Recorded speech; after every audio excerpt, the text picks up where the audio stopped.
लग्नानंतरचे प्रेम भाग 8. मध्यरात्रीचा स्पर्श आणि प्रेमाची खरी परीक्षा. मध्यरात्र. देशमुख बंगल्यात सर्वत्र शांतता होती. अन्वय आणि सानिका गाढ झोपले होते. तेवढ्यात खोलीचं दार हळूहळू उघडलं. काळ्या कपड्यातील एक व्यक्ती अलगद आत शिरली. त्याच्या हातात एक इंजेक्शन होतं. तो सावकाश अन्वयच्या पलंगाजवळ आला. तो इंजेक्शन टोचणार इतक्यात सानिकाला अचानक जाग आली. तिने अंधारात एक सावली पाहिली. क्षणाचाही विलंब न करता ती मोठ्याने ओरडली, "अन्वय, उठ!" तो माणूस घाबरला. त्याने इंजेक्शन खाली टाकलं आणि खिडकीतून उडी मारून पळून गेला. अन्वय लगेच उठला. "सानिका, काय झालं?" सानिका धापा टाकत म्हणाली, "कोणीतरी कोणीतरी तुम्हाला इंजेक्शन देणार होता." जमिनीवर पडलेलं इंजेक्शन पाहून अन्वयच्या चेहऱ्यावर गंभीर भाव आले. काही मिनिटात इन्स्पेक्टरही तिथे पोहोचले. त्यांनी इंजेक्शन तपासणीसाठी पाठवलं. "यात झोपेचं औषध नाही," ते गंभीरपणे म्हणाले. "हे अतिशय धोकादायक विष आहे." सगळे हादरले. सासूबाई रडू लागल्या. "आता आमच्या मुलाला कोण वाचवणार?" सानिका पुढे आली. तिने अन्वयचा हात घट्ट पकडला. "जोपर्यंत मी आहे तोपर्यंत यांना काहीही होऊ देणार नाही." सकाळी रात्रीच्या घटनेनंतर सानिका एकही क्षण अन्वयपासून दूर जात नव्हती. अन्वय हसत म्हणाला, "आता तर माझी बॉडीगार्डच झाली आहेस." सानिका रागाने म्हणाली, "हो, आणि आता तुम्ही माझ्या परवानगीशिवाय कुठेही जाणार नाही." अन्वय हसला. "ठीक आहे मॅडम." आर्या हसत म्हणाली, "दादा, आता वहिनींचं ऐकावंच लागणार." घरात पुन्हा थोडंसं हसू पसरलं. सायंकाळी अन्वयने सानिकाला बाहेर फिरायला नेलं. शहराबाहेरच्या एका शांत टेकडीवर दोघे बसले. सूर्य मावळत होता. आकाश केशरी रंगाने उजळलं होतं. अन्वय म्हणाला, "आज तू मला वाचवलंस." सानिका हलकसं हसली. "ते माझं कर्तव्य होतं." "नाही." अन्वय तिच्याकडे पाहत म्हणाला, "ते तुझं प्रेम होतं." सानिकाच्या डोळ्यात आनंदाश्रू आले. "माझ्या आयुष्यात तुम्ही आहात, हेच माझं सर्वात मोठं भाग्य आहे." अन्वयने तिच्या हातावर एक सुंदर चांदीचं हृदयाच्या आकाराचं ब्रेसलेट बांधलं. "हे कशासाठी?" "जेव्हा जेव्हा हे ब्रेसलेट पाहशील तेव्हा लक्षात ठेव, माझं हृदय कायम तुझ्यासोबत आहे." सानिका भावूक झाली. ती त्याच्या खांद्यावर डोकं ठेवून म्हणाली, "आणि माझं संपूर्ण आयुष्य तुमच्यासोबत." दोघे बराच वेळ मावळत्या सूर्याला पाहत बसले. त्या शांत क्षणांनी त्यांच्या प्रेमाला आणखी गहिरेपण दिलं. मात्र त्याच वेळी इन्स्पेक्टरचा फोन आला. "अन्वय, मला फॉरेन्सिक रिपोर्ट मिळाला आहे." "काय समजलं?" "काल रात्री घरात घुसलेला माणूस बाहेरचा नव्हता." अन्वय दचकला. "म्हणजे?" इन्स्पेक्टर गंभीर आवाजात म्हणाले, "त्याच्या बोटांचे ठसे देशमुख बंगल्यात रोज वावरणाऱ्या व्यक्तीशी जुळले आहेत." अन्वय आणि सानिका एकमेकांकडे पाहू लागले. आता प्रश्न फक्त गद्दार कोण आहे एवढाच नव्हता. तो त्यांच्या इतका जवळचा कोण होता? विश्वासाची शेवटची परीक्षा. इन्स्पेक्टरचे शब्द ऐकून अन्वय काही क्षण निशब्द झाला. घरात रोज वावरणाऱ्या व्यक्तीचे बोटांचे ठसे. सानिकाने हळूच त्याचा हात धरला. "कृपया कोणावरही घाईने संशय घेऊ नका." अन्वयने तिच्याकडे पाहिलं. "तू बरोबर म्हणतेस. पुरावा मिळेपर्यंत हे घर तुटू देणार नाही." दुसऱ्या दिवशी सकाळी देशमुख बंगल्यात सगळे नाश्त्यासाठी एकत्र बसले होते. पण वातावरणात एक अनामिक तणाव होता. सासूबाई म्हणाल्या, "आज सगळे इतके शांत का आहेत?" अन्वय हसण्याचा प्रयत्न करत म्हणाला, "काही नाही आई, ऑफिसचं थोडं टेन्शन आहे." सानिकाला समजलं, अन्वय मुद्दाम घरच्यांना काळजी वाटू देत नव्हता. तिनेही विषय बदलला. "आई, आज मी तुमच्यासोबत पुरणपोळी बनवते." क्षणात घरात पुन्हा हसण्याचे आवाज घुमले. दुपारी इन्स्पेक्टरने अन्वयला गुप्तपणे भेटायला बोलावलं. ते म्हणाले, "फॉरेन्सिक रिपोर्टमध्ये अजून एक गोष्ट समोर आली आहे." "काय?" "इंजेक्शनवरचे ठसे पूर्ण नव्हते, पण त्यावर घरात काम करणाऱ्या व्यक्तीचे ठसेही आहेत." "म्हणजे?" "कदाचित त्याचा वापर कोणीतरी दुसऱ्याने केला किंवा त्या व्यक्तीला फसवलं गेलं." अन्वयने सुटकेचा निश्वास सोडला. "म्हणजे अजूनही सगळे संशयित नाहीत?" संध्याकाळी सानिका बागेत फुलांना पाणी घालत होती. अन्वय शांतपणे तिच्या मागे आला. त्याच्या हातात एक छोटंसं रोपटं होतं. हे बघ, किती सुंदर. हे आपल्या प्रेमाचं रोप आहे. दोघांनी मिळून ते रोपटं बागेत लावलं. माती भरताना अन्वय म्हणाला, या झाडासारखंच आपलं नातं आहे. सानिका हसली. रोज जपलं तरच ते फुलतं. अन्वयने तिच्या हातावर लागलेली माती अलगद पुसली आणि प्रेमाला पाणी म्हणजे? सानिका हसत म्हणाली, विश्वास. दोघे एकमेकांकडे पाहून हसले. त्या क्षणी त्यांना जाणवलं, संकट कितीही मोठी असली तरी त्यांचं प्रेम त्याहून मोठं होतं. रात्री शरद काका अन्वयला भेटायला आले. त्यांच्या चेहऱ्यावर अपराधीपणाचे भाव होते. मला तुला काही सांगायचं आहे. सांगा. मी विक्रमसाठी माहिती पोहोचवत होतो. सानिका आणि अन्वय शांतपणे ऐकत राहिले. पण माझ्या इच्छेने नाही. मग त्यांनी माझ्या मुलाला ओलीस ठेवलं आहे. अन्वय काही क्षण शांत राहिला. मग तो म्हणाला, तुम्ही चूक केली, पण अजूनही ती सुधारू शकता. शरद काकांच्या डोळ्यात पाणी आलं. तू मला माफ करशील? अन्वयने त्यांचा हात हातात घेतला. जर तुम्ही आता सत्याच्या बाजूने उभे राहिलात तर नक्की. शरद काका भावूक झाले. त्याच वेळी विक्रमच्या अड्ड्यावर एक माणूस घाईघाईने आत आला. सर, शरद आपल्याला धोका देणार आहेत. विक्रमचा चेहरा रागाने लाल झाला. त्याने टेबलावर ठेवलेलं पिस्तूल उचललं. मग आता शरद जगता कामा नयेत. त्याने फोन लावला. आज रात्रीच देशमुख बंगल्यात जा आणि शरद सोबत जो मध्ये येईल त्यालाही संपवा. त्या रात्री देशमुख बंगल्याकडे पुन्हा एकदा मृत्यूची सावली निघाली होती. प्रेमासाठी घेतलेली गोळी. रात्रीचे 11 वाजले होते. देशमुख बंगल्यात सर्वजण झोपायची तयारी करत होते. पण शरद काका मात्र बेचैन होते. त्यांच्या हातात एक पेनड्राईव्ह होता. ते स्वतःशीच पुटपुटले, आज सगळं सत्य अन्वयला सांगायचंच. तेवढ्यात धाड. बंगल्याचा मुख्य वीज पुरवठा बंद झाला. संपूर्ण घर अंधारात बुडालं. अन्वय. सानिकाने घाबरून त्याचा हात पकडला. अन्वयने मोबाईलची टॉर्च सुरू केली. घाबरू नकोस, सगळे खाली जाऊया. सगळे हॉलमध्ये जमले. इतक्यात मुख्य दरवाजा जोरात उघडला. 4 मुखवटाधारी माणसं आत घुसली. त्यांचं लक्ष स्पष्ट होतं. शरद काका. एक हल्लेखोर बंदूक रोखून ओरडला, तो पेनड्राईव्ह आमच्याकडे दे. शरद काकांनी नकारार्थी मान हलवली. हा पुरावा आता अन्वयच्याच हातात जाईल. हल्लेखोराने ट्रिगर दाबला. धाड. गोळी सरळ शरद काकांकडे झेपावली. क्षणाचाही विचार न करता अन्वय त्यांच्यासमोर उभा राहिला. गोळी त्यांच्या छातीऐवजी खांद्यावर लागली. अन्वय. सानिका किंचाळली. ती धावत त्याच्या जवळ आली. रक्त वाहत होतं. पण सानिका घाबरली नाही. तिने जवळची फुलदाणी उचलून एका हल्लेखोरावर फेकली. दुसऱ्याच्या हातातून बंदूक खाली पडली. तोपर्यंत सासरे आणि सुरक्षा रक्षकही धावत आले. हल्लेखोर पळून गेले. अन्वय सोफ्यावर बसला होता. सानिकाच्या डोळ्यातून अश्रू थांबत नव्हते. ती त्याची जखम दाबत म्हणाली, तुम्ही प्रत्येक वेळी स्वतःचा जीव धोक्यात का घालता? अन्वय वेदनांमध्येही हसला. कारण त्याने तिचा हात हातात घेतला. तुझ्या डोळ्यात दुःख पाहण्यापेक्षा मला ही वेदना सहन करणं सोपं वाटतं. सानिका रडतच त्याच्या मिठीत शिरली. आता मला काही नको, फक्त तुम्ही हवे आहात. अन्वयने तिच्या कपाळावर हलकंसं चुंबन घेतलं. मी तुला दिलेलं वचन अजूनही तसंच आहे. कोणतं? प्रत्येक संकटात तुझ्यापुढे उभा राहीन, सानिका हळूच म्हणाली. आणि मी प्रत्येक वेळी तुमच्या जखमा भरून काढेन. दुसऱ्या दिवशी अन्वयच्या खांद्यावर पुन्हा पट्टी बांधलेली होती. सानिका त्याला औषधं देत होती. ती मुद्दाम रागावल्यासारखी म्हणाली, आता एक नियम. काय? यापुढे हिरोगिरी नाही. अन्वय हसला. आणि जर तुझ्यावर संकट आलं तर? सानिका काही क्षण शांत राहिली.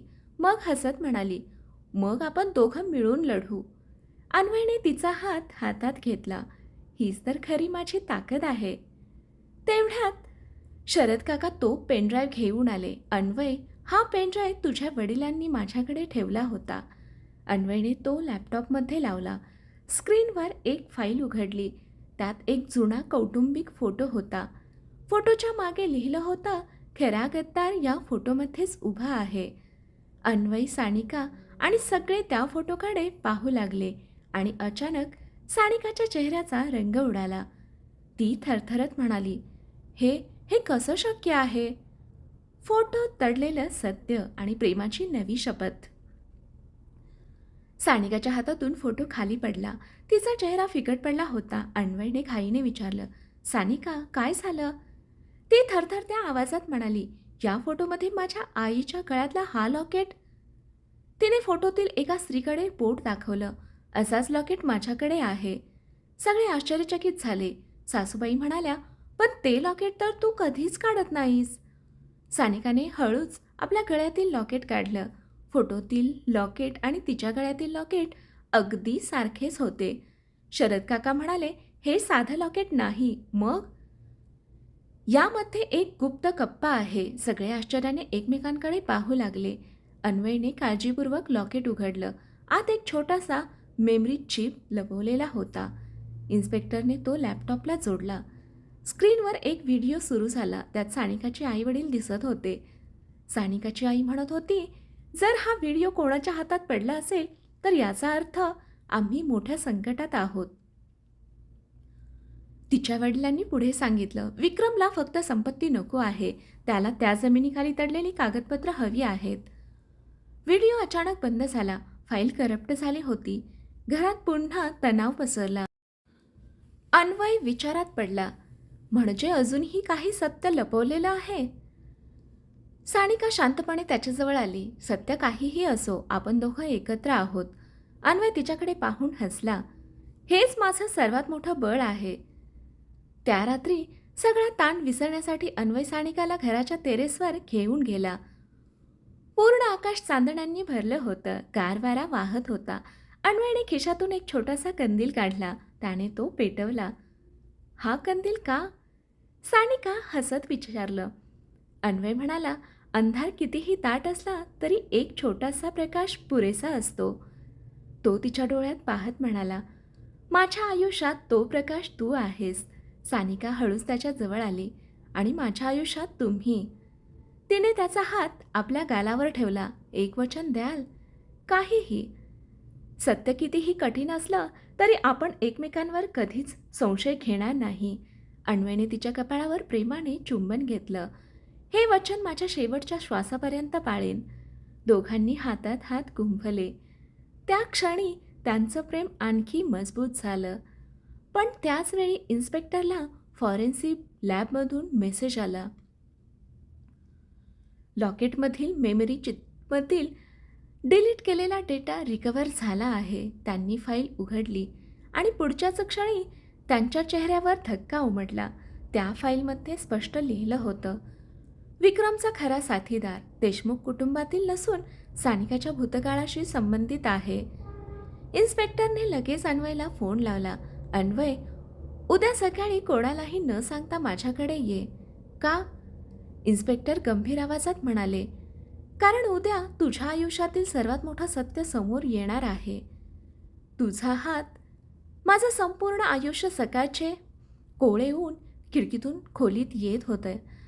पण अन्वयच्या मनात मात्र अनेक प्रश्नांचं वादळ सुरू होतं. इन्स्पेक्टरने बोलावलं होतं.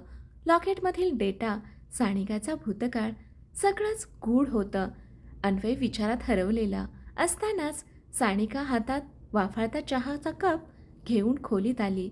ती हसत म्हणाली, इतके गंभीर का दिसताय? अन्वय तिच्याकडे पाहून हलकसा हसला. तू समोर आलीस की सगळी चिंता कमी होते. सानिकाने कप त्याच्या हातात दिला. मग आजचा दिवस चिंतेने नाही, माझ्यासोबत सुरू करा. दोघे बंगल्याच्या बागेत फिरायला गेले. रातराणीच्या वेलींवर अजूनही तवबिंदू चमकत होते. पक्ष्यांचा मधुर किलबिलाट वातावरणात घुमत होता. सानिका अचानक थांबली. अन्वय, हो. जर एक दिवस मला माझा पूर्ण भूतकाळ आठवला आणि त्यात काही असं सत्य निघालं ज्यामुळे आपलं आयुष्य बदललं. अन्वयने तिचं बोलणं मध्येच थांबवलं. माझ्याकडे बघ. तिने त्याच्याकडे पाहिलं. तुझा भूतकाळ माझं प्रेम बदलू शकत नाही. खरंच? मी तुझ्यावर प्रेम तुझ्या भूतकाळावर नाही. तुझ्या मनावर केलं आहे. सानिकाच्या डोळ्यात पाणी आलं. ती हळूच त्याच्या मिठीत शिरली. थोड्याच वेळात अन्वयने तिचे डोळे हाताने झाकले. चल, एक सरप्राईज आहे. पुन्हा? हो. तो तिला बागेच्या मागच्या बाजूला घेऊन गेला. तिने डोळे उघडले. समोर लहानसं सुंदर गॅझेबो फुलांनी सजलेलं होतं. मोगऱ्याच्या माळा, गुलाबाच्या पाकळ्या आणि छोट्या दिव्यांनी संपूर्ण जागा उजळली होती. मध्ये एका टेबलावर 2 कॉफीचे कप ठेवले होते. सानिका भारावून गेली. हे सगळं माझ्यासाठी? अन्वय हसला. माझ्या बायकोला हसताना पाहण्यासाठी. दोघे एकमेकांसमोर बसले. अन्वयने तिचा हात हातात घेतला. आपलं लग्न झालं त्या दिवशी मी तुला खरं प्रेम देण्याचं वचन दिलं होतं आणि आज पुन्हा एक वचन देतो. तो गुडघ्यावर बसला. खिशातून एक नाजूक चांदीचं पैंजण काढलं. सानिका, रोज नव्याने माझ्या प्रेमात पडशील? सानिका हसत रडत म्हणाली, प्रत्येक दिवस, प्रत्येक क्षण. अन्वयने प्रेमाने तिच्या पायात पैंजण घातलं. पैंजणाचा मधुर आवाज वातावरणात घुमला. सानिका त्याला उठवत म्हणाली, आता माझी पाळी. तिने त्याच्या मनगटावर एक लाल रेशमी धागा बांधला. हा धागा आठवण करून देईल. कशाची? तुम्ही कधीच एकटे नाही. अन्वयने तिला अलगद मिठीत घेतलं. दोघे बराच वेळ तिथेच शांत उभे राहिले. त्या मिठीत शब्द नव्हते, फक्त निखळ प्रेम होतं. संध्याकाळी अन्वय इन्स्पेक्टरला भेटण्यासाठी घराबाहेर पडणार इतक्यात सानिका धावत आली. तिने त्याच्या शर्टचं बटन नीट लावलं, केस हलकेच ठीक केले आणि हसत म्हणाली, लवकर परत या. मी वाट पाहत राहीन. अन्वय तिच्या कपाळावर प्रेमाने चुंबन घेत म्हणाला, मी परत येण्यासाठीच जात आहे. पण अन्वयची गाडी बंगल्याबाहेर पडताच दूर उभ्या असलेल्या एका कारमधून कोणीतरी त्याचा पाठलाग सुरू केला. त्या व्यक्तीने फोनवर विक्रमला सांगितलं, अन्वय इन्स्पेक्टरकडे निघाला आहे. विक्रमच्या ओठांवर धोकादायक हास्य उमटलं. छान, कारण आज त्याला सत्य नाही तर मृत्यू भेटणार आहे. प्रेमाची हाक आणि मृत्यूचा सापळा. अन्वयची कार शहराबाहेरच्या रस्त्यावर वेगाने धावत होती. त्याला कल्पनाही नव्हती की मागून एक काळी एसयूव्ही त्याचा पाठलाग करत होती. दुसरीकडे देशमुख बंगल्यात सानिकाचं मन सतत अस्वस्थ होत होतं. ती वारंवार अन्वयला फोन करत होती, पण फोन लागत नव्हता. ती देवघरात जाऊन दिव्यासमोर हात जोडून उभी राहिली. देवा, माझ्या अन्वयचं रक्षण कर. काही वेळाने अन्वय इन्स्पेक्टरने सांगितलेल्या ठिकाणी पोहोचला.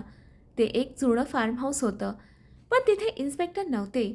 संपूर्ण परिसर शांत होता. अचानक धाड.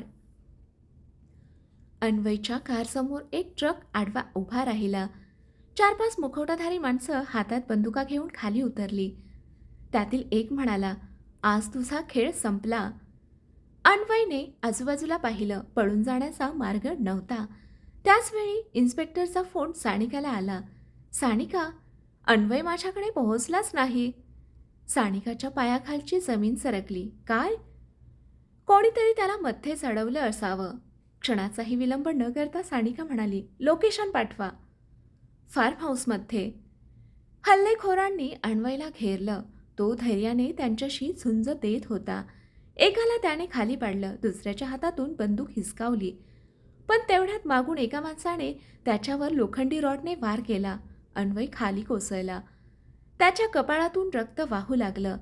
मुखवटाधारी माणसं बंदूक रोखत म्हणाला, विक्रम सरांनी सांगितलंय आज हा जिवंत राहता कामा नये. तेवढ्यात दुरून पोलिसांच्या सायरनचा आवाज ऐकू आला.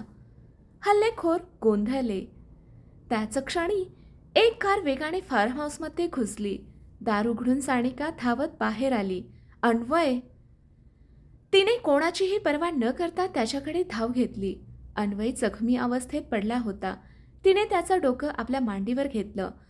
तिच्या डोळ्यातून अश्रू वाहू लागले. डोळे उघडा प्लीज. अन्वयने हळूहळू डोळे उघडले.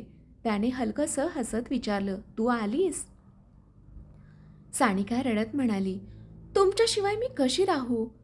अन्वयने तिचा हात घट्ट पकडला. मला माहीत होतं तू नक्की येशील. पोलिसांनी हल्लेखोरांना पकडायला सुरुवात केली, पण त्यांचा म्होरक्या पळून गेला. जाण्यापूर्वी तो मोठ्याने ओरडला, "हे तर फक्त सुरुवात आहे." रुग्णालयात डॉक्टरांनी अन्वयवर उपचार केले. सुदैवाने गंभीर दुखापत नव्हती. रात्री उशिरा सानिका त्याच्या बेडजवळ बसली होती. अन्वयने तिचा हात हातात घेतला. "आज मला एक गोष्ट समजली." "कोणती?" "प्रेम फक्त आनंदात साथ देत नाही, ते मृत्यूच्या दारातूनही परत आणतं." सानिका हलकसं हसली. "आणि म्हणूनच मी प्रत्येक जन्मात तुमचीच वाट पाहीन." अन्वयच्या डोळ्यात प्रेम दाटलं. त्याने तिच्या कपाळावर अलगद चुंबन घेतलं. पण रुग्णालयाच्या कॉरिडॉरमध्ये डॉक्टरांच्या वेशात एक अनोळखी व्यक्ती उभी होती. त्याने खिशातून एक इंजेक्शन बाहेर काढलं. त्याच्या ओठांवर एक थंड हसू उमटलं. तो हळूहळू अन्वयच्या रूमकडे चालू लागला. "तुझ्या प्रेमासाठी मी पुन्हा जगेन." रात्रीचे 2 वाजले होते. रुग्णालयात सर्वत्र शांतता होती. अन्वय उपचारानंतर गाढ झोपला होता. सानिका त्याच्या बेडशेजारी बसून त्याचा हात हातात धरून होती. तेवढ्यात डॉक्टरांच्या वेशात एक व्यक्ती हळूच रूममध्ये शिरली. त्याच्या हातात तेच संशयास्पद इंजेक्शन होतं. तो अन्वयजवळ पोहोचणार इतक्यात सानिकाची नजर त्याच्या हातावर पडली. तिला काहीतरी विचित्र जाणवलं. "थांबा!" ती मोठ्याने ओरडली. तो बनावट डॉक्टर घाबरला आणि पळू लागला. सानिकाने क्षणाचाही विलंब न करता त्याचा हात पकडला. झटापटीत इंजेक्शन खाली पडलं. तेवढ्यात बाहेरचे पोलीस धावत आत आले. त्या व्यक्तीला पकडण्यात आलं. त्याच्या चेहऱ्यावरील मास्क काढताच इन्स्पेक्टर म्हणाले, "हा विक्रमचा माणूस आहे." सकाळी अन्वयला शुद्ध आली. त्याने डोळे उघडताच समोर सानिका दिसली. तिचे डोळे रात्रभर जागल्यामुळे लाल झाले होते. अन्वय हलक्या आवाजात म्हणाला, "तू झोपलीस नाहीस?" सानिका हसली. "तुम्ही श्वास घेत होतात तेच माझ्यासाठी पुरेसं होतं." अन्वयच्या डोळ्यात पाणी आलं. "माझ्यावर इतकं प्रेम का करतेस?" सानिका त्याच्या जवळ बसली. "कारण माझं आयुष्य तुमच्यापासूनच सुरू होतं आणि तुमच्याशीच पूर्ण होतं." अन्वयने तिचा हात ओठांवर ठेवला. "मी नशीबवान आहे." दुपारी डॉक्टरांनी अन्वयला डिस्चार्ज दिला. घरी परतल्यावर सासूबाईंनी दोघांची दृष्ट काढली. "आता पुरे झाली संकटं." आर्या हसत म्हणाली. "वहिनी, आता दादांना एकटं सोडू नका." सानिका खटाळपणे म्हणाली, "आता ते माझ्या नजरेसमोरच राहणार." सगळे हसले. संध्याकाळी अन्वय सानिकाला घराच्या टेरेसवर घेऊन गेला. संपूर्ण आकाश चांदण्यांनी उजळलं होतं. त्याने खिशातून एक छोटीशी काचेची बाटली काढली. त्यात रंगीत कागदी तारे होते. "हे काय?" "आपल्या अपूर्ण इच्छा." सानिकाने एक तारा उघडला. त्यावर लिहिलं होतं, "तुझ्यासोबत प्रत्येक वर्षी आपल्या लग्नाचा दिवस नव्याने साजरा करायचा." दुसऱ्या ताऱ्यावर लिहिलं होतं, "तुझ्या प्रत्येक अश्रूचं हसू बनायचं." सानिका भावूक झाली. ती अलगद त्याच्या मिठीत शिरली. "मला जगातलं सगळं सुख मिळालं." अन्वय तिच्या केसांवरून हात फिरवत म्हणाला, "नाही, आपलं सर्वात मोठं सुख अजून यायचं आहे." "काय?" "संकटमुक्त आयुष्य आणि फक्त तू, मी आणि आपलं कुटुंब." दोघे एकमेकांकडे पाहून हसले. त्याचवेळी इन्स्पेक्टरला पकडलेल्या हल्लेखोराचा जबाब मिळाला. तो म्हणाला, "विक्रमला पकडायचं असेल तर उद्या रात्री जुन्या हवेलीत या." इन्स्पेक्टरने लगेच अन्वयला फोन केला. "अन्वय, उद्या शेवटची कारवाई असू शकते." अन्वय निर्धाराने म्हणाला, "यावेळी विक्रम सुटणार नाही." फोन कट झाला. पण फोन ठेवताच इन्स्पेक्टरच्या मागे उभ्या असलेल्या एका व्यक्तीने हळूच बंदूक त्याच्या डोक्यावर रोखली आणि कुजबुजला, "साहेब, तुम्ही उद्यापर्यंत जिवंत राहिलात तरच." शेवटच्या लढाईची सुरुवात आणि प्रेमाची शपथ. इन्स्पेक्टरच्या डोक्यावर बंदूक रोखलेली होती. "हात वर करा." मागून आलेल्या व्यक्तीचा आवाज शांत पण धोकादायक होता. इन्स्पेक्टरने आरशात पाहिलं. तो विक्रमचा विश्वासू माणूस होता. "उद्या हवेलीत पोलीस पोहोचले तर पहिली गोळी तुमच्यावर झाडली जाईल." इन्स्पेक्टर काहीच बोलले नाहीत. क्षणाचाही विलंब न करता त्यांनी मागे वळून हल्लेखोराच्या हातावर जोरदार वार केला. बंदूक खाली पडली. दोघांमध्ये झटापट सुरू झाली. शेवटी पोलिसांनी धावत येऊन त्या माणसाला पकडलं. त्याच्याकडून एक महत्त्वाचा नकाशा मिळाला. तो नकाशा विक्रमच्या गुप्त हवेलीचा होता. दुसऱ्या दिवशी अन्वय, सानिका आणि इन्स्पेक्टर गुप्त बैठकीत बसले होते. इन्स्पेक्टर म्हणाले, आज रात्री विक्रमला पकडण्यासाठी आपण हवेलीत जाणार आहोत.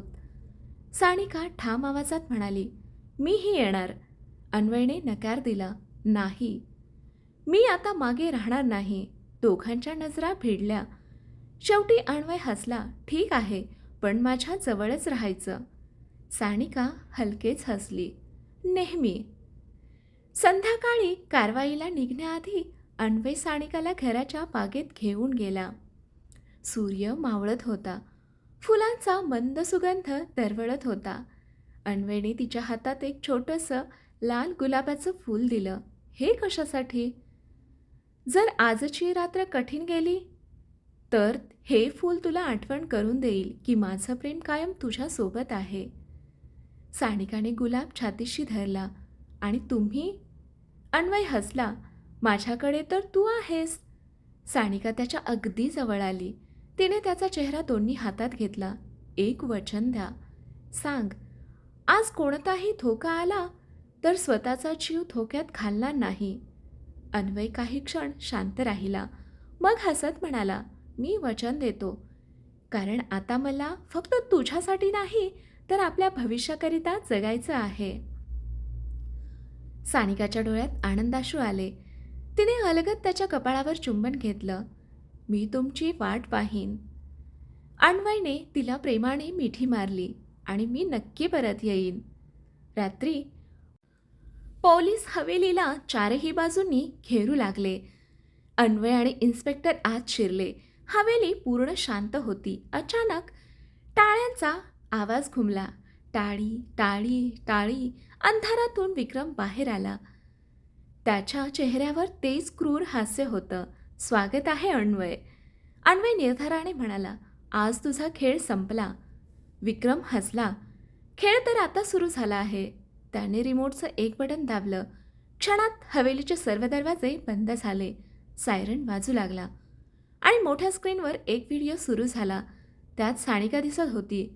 ती हवेलीच्या दुसऱ्या खोलीत बेशुद्ध अवस्थेत खुर्चीला बांधलेली होती. अन्वयच्या चेहऱ्याचा रंग उडाला. सानिका? विक्रम खदखदून हसला. आता निवड, तुझं प्रेम वाचवशील की मला पकडशील? अन्वयसमोर आयुष्यातला सर्वात कठीण निर्णय उभा होता. प्रेमाचा विजय की विक्रमचा शेवटचा डाव? मोठ्या स्क्रीनवर सानिका खुर्चीला बांधलेली दिसत होती. सानिका? अन्वयच्या तोंडून जोरात आवाज निघाला. तो तिच्याकडे धाव घेणार इतक्यात विक्रम त्याच्या समोर उभा राहिला. घाई करू नकोस, तू खोटं बोलतो आहेस. विक्रम हसला. कदाचित, पण खात्री करून बघ. अन्वयने स्क्रीनकडे पुन्हा पाहिलं. क्षणभर तो गोंधळला. मग त्याच्या नजरेस एक छोटीशी गोष्ट पडली. स्क्रीनवर दिसणाऱ्या सानिकाच्या हातात ते चांदीचं हृदयाच्या आकाराचं ब्रेसलेट नव्हतं, जे त्याने काही दिवसांपूर्वी तिला भेट दिलं होतं. अन्वयच्या चेहऱ्यावर हलकंसं स्मित उमटलं. ही माझी सानिका नाही. विक्रमचा चेहरा बदलला. काय? माझ्या सानिकाच्या हातात मी दिलेलं ब्रेसलेट नेहमी असतं. इन्स्पेक्टरही म्हणाले, म्हणजे हा पुन्हा एक बनावट व्हिडिओ? विक्रमचा डाव पुन्हा फसला. त्याच क्षणी हवेलीच्या दुसऱ्या मजल्यावर खरी सानिका विक्रमच्या 2 माणसांच्या तावडीत अडकली होती. तिला बांधलं होतं, पण तिने हार मानली नव्हती. तिने हळूच केसातली पिन काढली. काही मिनिटात तिने तो सैल केला. ती स्वतःची सुटका करण्यात यशस्वी झाली. बाहेर पडताच तिला विक्रमचा एक माणूस दिसला. त्याने बंदूक रोखली. थांब. सानिकाने जवळचा दिवा त्याच्यावर फेकला. तो गोंधळला. ती धावत खाली आली. खाली अन्वय आणि विक्रममध्ये जोरदार झटापट सुरू झाली. विक्रम संतापाने ओरडला, तुझ्यामुळे माझे सगळे प्लॅन फसले. अन्वय ठामपणे म्हणाला, कारण सत्याला उशीर होतो पण पराभव होत नाही. दोघांमध्ये जबरदस्त मारामारी सुरू झाली. तेवढ्यात अन्वय, सानिकाचा आवाज घुमला अन्वयने मागे वळून पाहिलं. ती सुरक्षित त्याच्याकडे धावत येत होती. तिला पाहताच त्याच्या चेहऱ्यावर दिलासा उमटला. ती धावत येऊन त्याच्या मिठीत शिरली. "मी ठीक आहे." अन्वयने तिच्या कपाळावर हात ठेवला. "तुला काही झालं नाही ना? तुमचं प्रेम माझ्यासोबत असेल तर मला काही होणार नाही." दोघे काही क्षण एकमेकांकडे पाहत राहिले. आजूबाजूचा गोंधळ जणू थांबून गेला होता. पण विक्रमने जमिनीवर पडलेली बंदूक उचलली. त्याने ती अन्वयवर रोखली. सानिकाने ते पाहिलं. क्षणाचाही विचार न करता ती अन्वयसमोर उभी राहिली. "नाही." थाड गोळी सुटली. अन्वयने सानिकाला आपल्या मिठीत ओढलं. दोघेही खाली कोसळले. विक्रमच्या चेहऱ्यावर विजयी हास्य उमटलं. पण पुढच्याच क्षणी इन्स्पेक्टरने गोळी झाडली. विक्रमच्या हातातून बंदूक खाली पडली. पोलीस त्याच्यावर तुटून पडले. त्याला बेड्या ठोकण्यात आल्या. अन्वय थरथरत सानिकाला हाक मारत होता. "सानिका, डोळे उघड." तिने हळूहळू डोळे उघडले. तिच्या ओठांवर हलकंसं हसू होतं. "मी ठीक आहे." अन्वयच्या डोळ्यातून आनंदाश्रू वाहू लागले. पण डॉक्टरांनी तपासणी करताच त्यांच्या चेहऱ्यावर गंभीर भाव उमटले. ते म्हणाले, "अन्वय, अजून एक मोठं सत्य तुम्हाला सांगायचं आहे." प्रेमाचा विजय आणि नव्या आयुष्याची सुरुवात. डॉक्टरांच्या शब्दांनी अन्वयच्या हृदयाची धडधड वाढली. "डॉक्टर, सानिका ठीक आहे ना?" डॉक्टर हसले. "घाबरण्याचं काही कारण नाही. गोळी सानिकाला लागलेली नाही." अन्वयने वेळेवर तिला बाजूला ओढल्यामुळे गोळी फक्त तिच्या हाताला स्पर्श करून गेली. अन्वयने सुटकेचा निश्वास सोडला. क्षणाचाही विलंब न करता त्याने सानिकाला घट्ट मिठी मारली.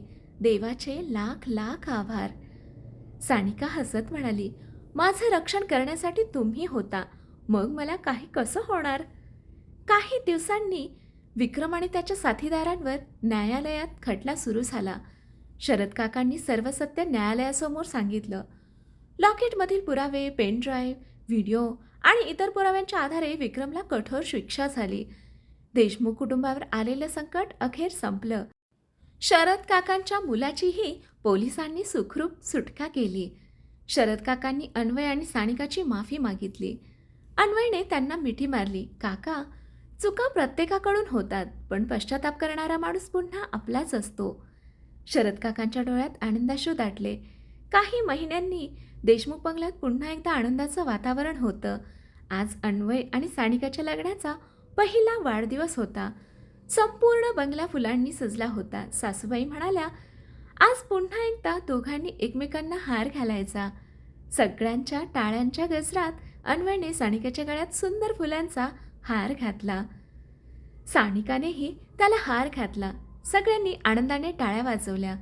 रात्री अन्वय सानिकाला त्या बागेत घेऊन गेला, जिथे त्यांनी एकत्र लावलेलं छोटंसं रोपटं आता सुंदर झाड झालं होतं. झाडावर पांढऱ्या दिव्यांची रोषणाई होती. अन्वय म्हणाला, "आठवतंय?"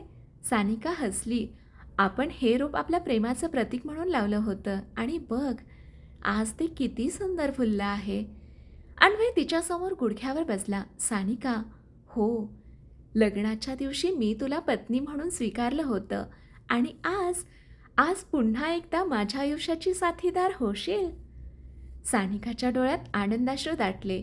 ती हसत म्हणाली, "प्रत्येक जन्मात." अन्वयने तिच्या बोटात एक सुंदर अंगठी घातली. सानिकाने त्याला मिठी मारली. "मी तुमच्यावर कालही प्रेम करत होते, आजही करते आणि शेवटच्या श्वासापर्यंत करत राहीन." अन्वयने तिच्या कपाळावर प्रेमाने चुंबन घेतलं. "माझ्यासाठी प्रेम म्हणजे फक्त एक शब्द नाही. माझ्यासाठी प्रेम म्हणजे सानिका." दोघे हातात हात घेऊन चांदण्यांनी भरलेल्या आकाशाकडे पाहत उभे राहिले. 1 वर्षानंतर देशमुख बंगल्यात पुन्हा आनंदाची चाहूल लागली होती. सानिका हसत अंगणात उभी होती. अन्वय तिच्या मागून आला. "काय विचार करतेस?" सानिकाने त्याचा हात अलगद आपल्या पोटावर ठेवला. अन्वय काही क्षण स्तब्ध झाला. "सानिका, म्हणजे?" ती लाजत मान हलवली. "हो, आपल्या प्रेमाची एक नवी छोटीशी कहाणी आपल्या आयुष्यात येणार आहे." अन्वयच्या डोळ्यात आनंदाश्रू दाटले. त्याने तिला अलगद मिठीत घेतलं. सासूबाई, सासरे, आर्या आणि संपूर्ण कुटुंब आनंदाने दोघांभोवती जमलं. घर पुन्हा एकदा हसण्याने, प्रेमाने आणि नव्या स्वप्नांनी भरून निघालं. समारोप. काही प्रेमकथा लग्नावर संपतात, पण अन्वय आणि सानिकाची प्रेमकथा लग्नानंतर सुरू झाली. विश्वास, त्याग, साथ, संकट आणि निखळ प्रेम यांच्या जोरावर त्यांनी प्रत्येक वादळावर मात केली. कारण खरं प्रेम फक्त एकमेकांवर प्रेम करणं नसतं, तर प्रत्येक परिस्थितीत एकमेकांची साथ न सोडणं असतं. ही कथा इथेच संपते. ही पूर्ण कथा आपल्याला कशी वाटली हे कमेंट बॉक्समध्ये नक्की सांगा. कथा आवडली असेल तर कथेला लाईक करा, शेअर करा, कमेंट करा आणि आपल्या चॅनलला सबस्क्राईब करा. कथा वाचल्याबद्दल आणि ऐकल्याबद्दल धन्यवाद.